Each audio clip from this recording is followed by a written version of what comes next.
यावर माझा बा माझ्या मायला लय समजवायचा, म्हणायचा, अगं रखमे, तुला ठाऊक नाही, त्या पुण्यामध्ये काढल्यामध्ये त्या फुले बाबांनी मुलींची शाळा जातात की तिथं मुली लिहाया वाचाया शिकाया. मला बी वाटतं माझ्या रामीनं लिहावं वाचावं शिकावं. तुला ठाऊक नाही, माझी रामी राजाचीच राणी होणार बघ. माझा बा लई कष्ट करायचा माझ्या पायी, लई जीव लावायचा माझ्यावर. मला सुद्धा वाटायचं म्या सुद्धा लिहावं वाचावं शिकावं. पण म्या घरातून मोठी, माझ्या पाठची माझी धाकली बहीण गौरा तिचं नाव, आणि लय नवसानं झालेला माझा दादा शंकर. शंकरच्या रूपानं धोत्र्यांच्या घराला दिवाच मिळाला बघा. पण माझ्या मायेच्या आयुष्याचा दिवा, माझ्या मायेच्या आयुष्याचा दिवा कायमचा विझला हो.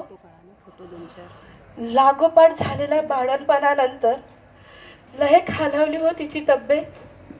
समदे उपाय करून बघितले, तांत्रिक मांत्रिक केले, गंडदोर केले, डॉक्टर वैद्योगी केले न एक दिवस या लहानच्या रमाच्या पदरात दोन लहान लहान भावंडांना टाकून माझी बाई भरल्या संसारातून निघून गेली.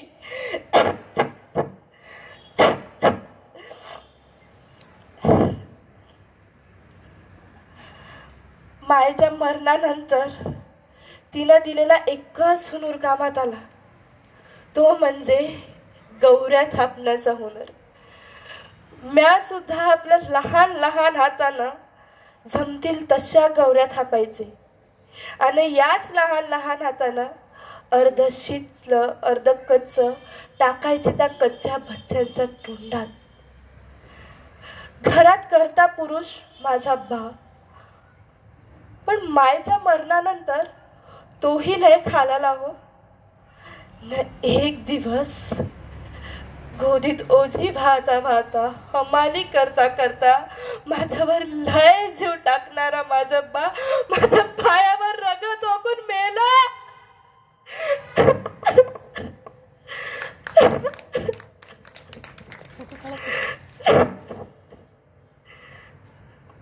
मृत्यू म्हणजे काय, मरण म्हणजे काय हे कळण्या अगोदरच या लहानच्या रमाच्या पदरात दोन लहान लहान भावंडांना टाकून या भरल्या संसारातून माझा बा आणि माझी माय मला पोरकं करून गेले, अनाथ करून गेले.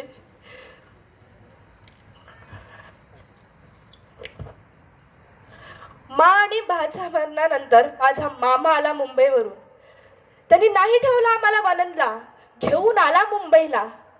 तेव्हा कुठं या रमाच्या पदरात 4 दिवस सुखाचे पडले. माझं हे असंच, 4 दिवस सुखाचे तर 4 दिवस दुःखाचे. एका डोळ्यात हसू तर दुसऱ्या डोळ्यात रडू. कधी कधी असं वाटतं साहेबांच्या जीवनात मी फक्त संघर्षाची सोबतीन होते काय.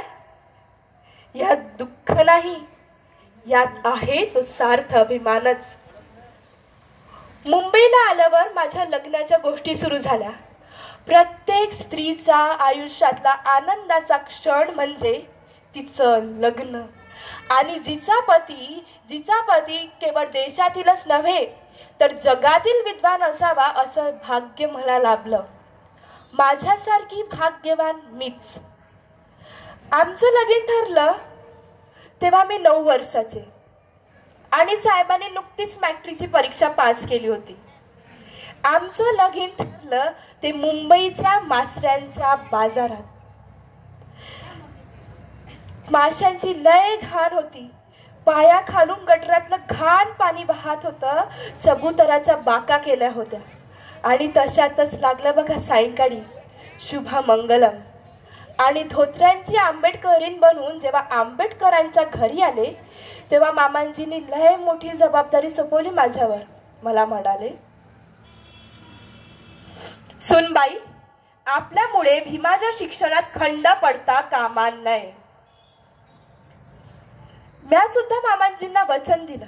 म्हटलं, मामांजी, ही रमा तुम्हाला वचन देते, साहेबांच्या शिक्षणात खंड पडू देणार नाही. माझ्या जीवात जीव असेपर्यंत साहेबांच्या शिक्षणात खंड पडू देणार नाही. घरी मामांजींची मिलिटरीची शिस्त चालायची. त्या शिस्तीत मला घराचं वळण लागलं, कामाचंही वळण लागलं आणि लेकीगत माया करायचे मामांजी माझ्यावर.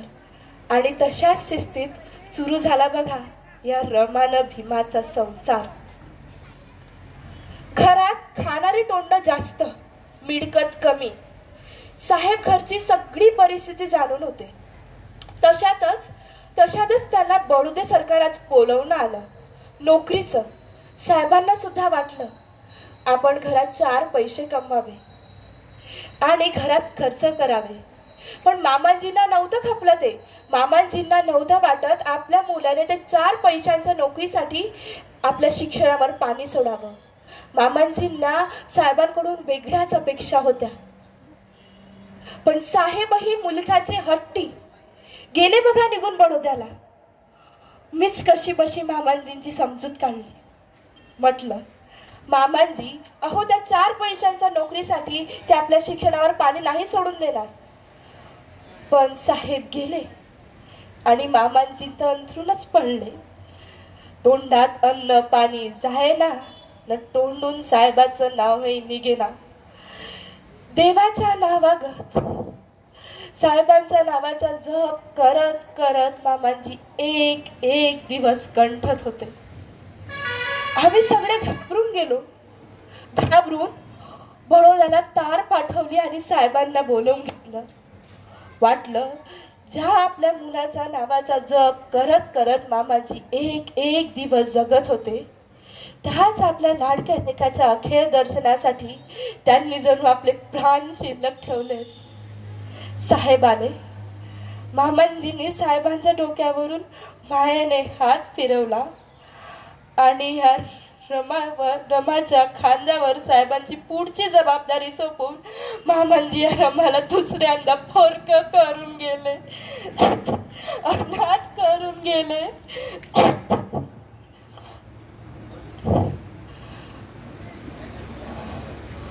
ऊन पावसाचा खेळ खेळत एक दिवस निघत होता. तशातच साहेबांचे गुरुजी आले. केडुसकर गुरुजी मला म्हणाले, रमाई, अगं खूप आनंदाची बातमी आहे.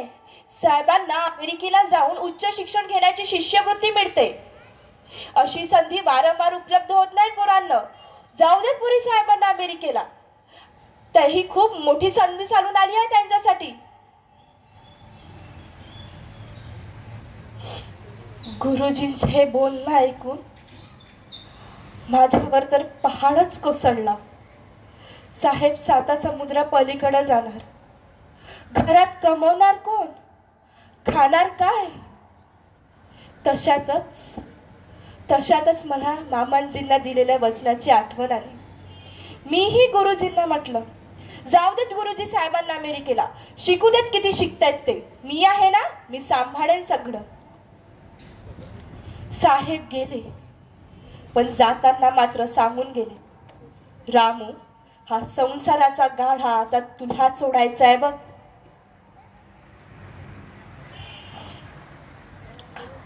अमेरिकेवरून लई मोठी मोठी पत्र यायची साहेबांची. साहेब, माझा दादा शंकर मला वाचून द्यावी. साहेब लिहित, रामू, अमेरिका हा खूप मोठा देश. इथे खूप आहेत मोठ्या मोठ्या इमारती आणि तेवढ्याच मोठ्या मनाची लोक सुद्धा. इथे नाही कोणी मला हिरावणार, इथे नाही कोणी माझा तिरस्कार करणारा, नाही कोणी मला अस्पृश्य म्हणून खाली लेखणार. साहेब खूप मोठे मोठे शब्द लिहित. माझ्या अडरीला काही समजायचं, काही नाही समजायचं, काही डोक्यावरून जायचं. मी माझ्या दादाला म्हणायचे, अरे दादा, साहेबांना कटाची आमटी आणि बोंबल्यांची चटणी नाही आवडती, तिथं मिळत असेल खरे त्यांना. तेव्हा माझा दादा मला म्हणायचा, बयोडी का खुडी काय ग तू? साहेब काय लिहिती, तू काय वाचती, काय समजती, बसली आपली कटाची आमटी आणि बोंबल्याची चटणी घेत. अमेरिकेवरून परत येतो अशी साहेबांची जेव्हा तार आली तेव्हा लई आनंदला हो जीव. 7 समुद्रा पलीकडं गेलेले आपले साहेब आज घरी येणार आपल्या माणसात. म्हणून त्यांच्यासाठी चांगलं चुंगलं खायला बनवायला आम्ही सगळं सामान आणलं घरात. पूर्ण घर सारवून घेतलं. साहेब आज घरी येणार खूप मोठे विद्वान बनून, खूप मोठं शिक्षण घेऊन. तेव्हा एक एक दिवस आम्ही डोळ्यात प्राण गोळा करून साहेबांची वाट पाहत होतो. आमची सतत आत बाहेर सुरू होती. तोच पेपरमध्ये बातमी आली, साहेब ज्या बोटीनं येणार होते ती बोट जर्मन पाणबुड्यांना बुडवून टाकली म्हणे.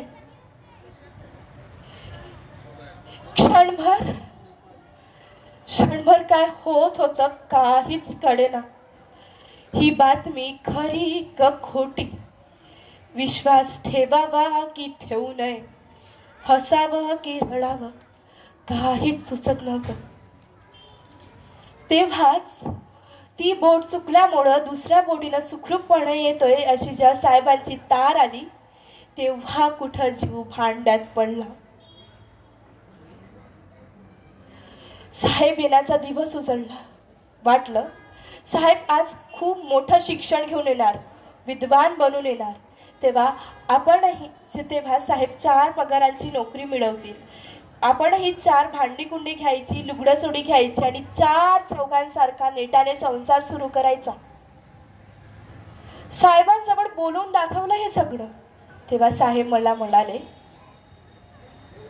रामू अगं मी शिकलो, विद्वान झालो, माझ्या शिक्षणाचा फायदा घेत जर मी 4 पैशांची नोकरी मिळवली तर यात मी तुझं समाधान करू शकेल.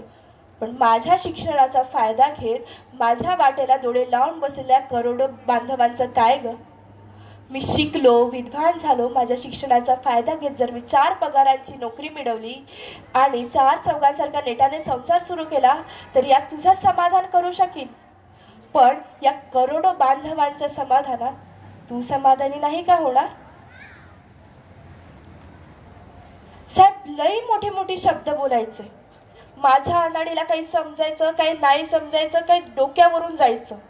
पण मनाला एक नक्की उमगलं होतं, माझे साहेब 4 चौघांसारखे नाहीत, ते सामान्यांसारखे जीवन जगणारे नाहीत, ते सामान्यांपेक्षा लई वेगळे आहेत. ते 4 चौघांसारखे बिलकुल नाहीत. साहेब हे असे पुस्तकात रमणारे, पण पुस्तकात रमणारे, वाचनात लिखाणात गुंग असणारे आणि वाचना लिखाणापायी आपल्या जेवणाकडे दुर्लक्ष करणारे. पुस्तक जणू सवतच माझी. तशातच साहेबांनी 500 रुपये खर्च करून एक मोठी पुस्तक आणली आणि सकाळपासून वाचत बसले. सकाळ सरली, दुपारही सरली, सायंकाळी सरायला आली, पण साहेबांचं वाचणं काही संपेना. जेवणाची वेळही होत आली. पोरं सोरं भुकेनं तकाकली होती. त्यांना जेवण देऊन आम्ही त्यांना शांतपणे झोपवलं. जेवणाची वेळही सरत आली, पण साहेब काही आले नाही. मी जाऊबाईंना म्हटलं, जाऊबाई बघून तरी या साहेब काय करतायत ते, आणि जेवणासाठी हा काही मारून या. जाऊबाई गेल्या आणि मागल्या बाईच परत आल्या. मी समजले काय समजायचं ते. साहेबांना त्यांच्या वाचनातून उठवण्याची हिंमत नाही झाली बघा जाऊबाईंची. आम्ही म्हटलं घटाकपण वाट पाहायची साहेबांची. पण रात्र सरली, मध्यरात्री सरायला आली.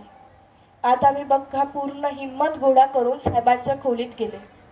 पाहिलं तर साहेब मान खाली करून एक मोठे पुस्तक वाचत होते.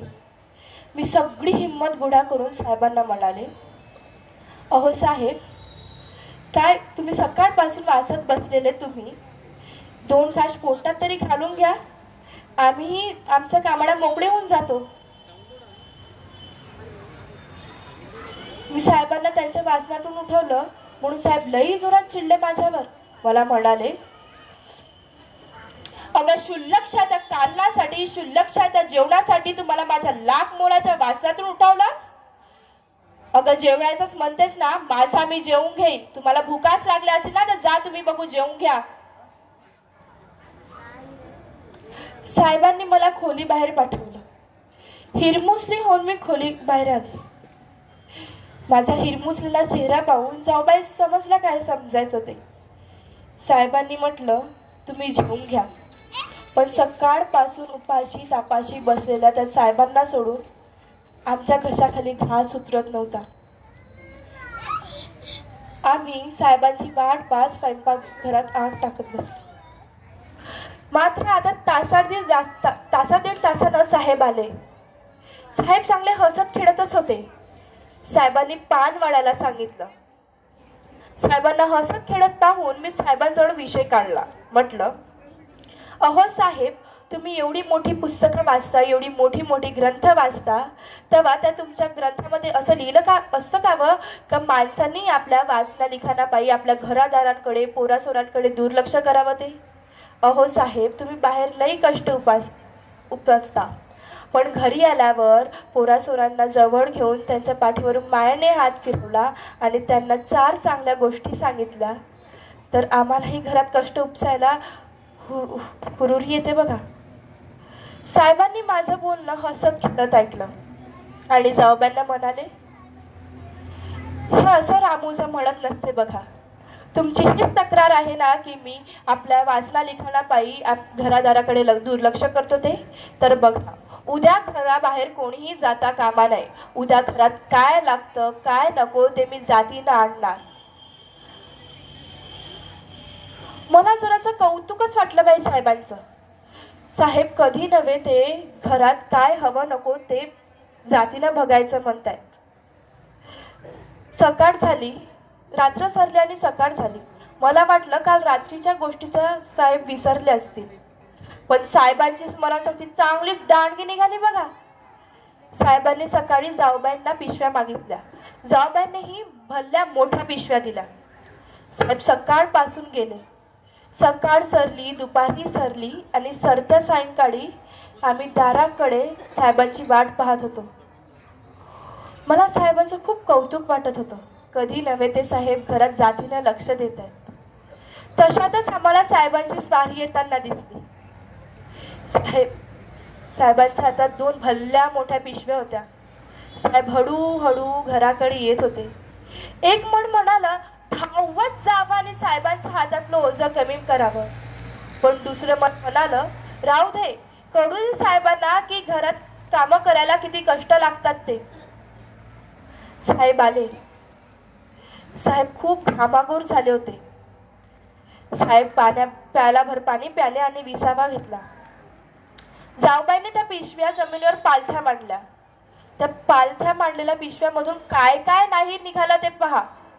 25-30 किलो लाल लाल टमाटी, 150-150 बोंबलाच्या कांड्या, 20-25 पालकाच्या जुड्या आणि 15-20 कोथिंबिराच्या पेंड्या. ते पालथ्या मांडलेल्या बाजारा करून आम्ही दोघी जावा पोट धरून हसायला लागलो. साहेबांना वाटलं आपण कधी नव्हे ते घरात बाजार आणला आणि ह्या दोघी वेडगत हसतायत. तेव्हा जाऊबाई साहेबांना म्हणाल्या, अवा भाऊजी, आपण घरात इन 3 जण आणि पोरं सरो, त्यांना काय हो एवढा बाजार लागतो? अव ह्या लाल लाल टमाटी कधीच जातील की सुकून? ह्या कोथिंबिराच्या पेंड्या, पालकाच्या जुड्या, बोंबलांच्या कांड्या कधीच जातील की नसून? आपण आणलेल्या बाजारात एवढा मोठा प्रश्न निर्माण झाला. मोठ्या मनानं आपली चूक कबूल करून साहेब आमच्यासोबत हसण्यात सामील झाले. तो प्रसंग त्यांनी आपल्या मित्रांना सांगितला. साहेब म्हणाले, अरे कधी नव्हे ते या दोघींनी मला बाजारात पाठवलं आणि मी सामान आणलं ते असं. माझं आणि पुस्तकाचं एक वेगळंच विश्व निर्माण होतं आणि व्यवहारातलं मला काहीही कळत नाही. घरात रामू आणि लक्ष्मीबाई आहेत म्हणून बरं, नाहीतर मी अगदी व्यवहार शून्यच. साहेब हे असले पुस्तकात जगणारे, ग्रंथात रमणारे आणि व्यवहारातलं काहीही नाही येणार, पण मला लय भावणारे. तशातच साहेबांना लंडन परिषदेचं बोलवणं आलं. साहेबांनी मला धारवड्याला बोलवून घेतलं. तिथे त्यांनी वसतिगृह काढलं होतं. 5-25 मुलं होती तिथे शिकायला. साहेब लंडनला गेले आणि मी धारावड्याला रुळले. कोणत्या तरी तो सणासुदीचा दिवस होता. वसतिगृहातील मास्तर मला लई चिंतेत दिसले. पहिल्यांदा आपली चिंता बोलून दाखवायला त्यांना बरं वाटलं नाही, म्हणून मिस मास्तरीन बाईकडून मास्तरांना बोलवून घेतलं. मी म्हटलं, मास्तर का हो एवढे चिंतेत दिसताय? त्या मास्तर मला म्हणाले, रमाई काय करायचं हो, 2 महिन्यापासून वसतिगृहाला सरकाराकडून काहीही मदत मिळाली नाहीये बघा. ती 25ही मुलं भूक लागू नये म्हणून पोटाला फडकं बांधून पाण्याने आपले पोट भरत आहेत. साहेबही लंडनला निघून गेले. ते असते तर त्यांनी काही ना काही मार्ग काढला असता बघा. मी खूप प्रयत्न केले, पण सगळीकडून मला निराशाच आली. मी साहेबांच्या विश्वासाला अपात्र ठरलो. काय करायचं हो रमाई, काहीही सुचत नाहीये. परिस्थिती खरोखरच खूप गंभीर होती. त्या वसतिगृहातील 5-25ही मुलं भूक लागू नये म्हणून पोटाला फाडकं बांधून पाण्याने आपलं पोट भरत होती. झोप लागत नव्हती म्हणून तशीच पडली होती. साहेबही लंडनला निघून गेले. ते असते तर त्यांनी काही ना काही मार्ग यातून काढला असता. आता साहेब नाही म्हणून ही सगळी जबाबदारी माझ्यावर आली. तेव्हाच माझं लक्ष माझ्या बांगड्यांकडे गेलं. मी मास्तरांना म्हटलं, मास्तर ह्या बांगड्या घ्या, ह्या बांगड्यांचं काहीही करा आणि त्या पोरांना जेवायला घाला. माझ्या बांगड्या घ्यायला मास्तरांना चांगलं नाही वाटलं. तेव्हा मी त्यांना म्हटलं, मास्तर अहो साहेबही लंडनला निघून गेले. ते असते तर त्यांनी यातून काही ना काही मार्ग काढला असता. जर साहेबांना इथची परिस्थिती कळली आणि साहेब मला म्हणाले, अगं मी बाबासाहेब झालो आणि तुला साधं रमाई होता आलं नाही का, तर मी काय म्हटलं असं त्यांना. मास्तरांनी माझ्या बांगड्या घेतल्या आणि त्याचं काय केलं मला माहीत नाही, पण त्या दिवशी 2 दिवसाचा उपास सोडून ती मुलं खाऊन पिऊन शांत झोपी गेली. त्या दिवशी मला खरंच रमाई होण्याचा आनंद झाला, रमाई होण्याचं समाधान मिळालं. त्या दिवशी उपाशी का होईना पण मला शांत झोप लागली. साहेब लंडनवरून आले. मास्तरांनी साहेबांना सांगितलं काय सांगायचं ते.